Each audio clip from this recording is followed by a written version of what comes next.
નમસ્કાર મિત્રો, અમારી ચેનલમાં તમારું સ્વાગત છે। મિત્રો, એડી રિલાયન્સ ગ્રુપના અનિલ અંબાણીની 50 કંપનીઓ અને 35 સ્થળો પર બુધવારે દરોડા પાડ્યા હતા।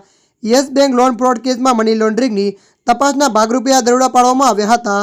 સીબીઆઈ દ્વારા નોંધવામાં આવેલી 2 એફઆઈઆર અને CB national housing bank, bank of Baroda સહિતની એજન્સીઓની બાતમીની આધારે સર્ચ ઓપરેશન હાથ ધરાયું હતું। એડીની પ્રાથમિક તપાસમાં જાણવા મળ્યું હતું કે અનિલ અંબાણી ગ્રુપે 2017 અને 2019માં યસ બેંક પાસેથી 3000 કરોડની લોન લીધી હતી, જેને સેલ કંપનીઓ અને ગ્રુપની અન્ય કંપનીઓમાં ગેરકાયદેસર ટ્રાન્સફર કરી હોવાનો આરોપ હતો। તપાસમાં જાણવા મળ્યું હતું કે યસ બેંકના અધિકારીઓને તેના પ્રમોટર્સને લાંચ આપવામાં આવી હતી। એજન્સીની તપાસમાં યસ બેંકની લોન મંજૂરી પ્રક્રિયામાં ભારે ખામીઓ જોવા મળી હતી। તેમાં લોનની શરતોનું ઉલ્લંઘન, ખાતાઓમાં ગેરરીતિ અને લોન મંજૂરીના દિવસે અથવા તે પહેલાં ચૂકવણી થઈ હોય તેવા કિસ્સાઓ પણ જોવા મળ્યા હતા।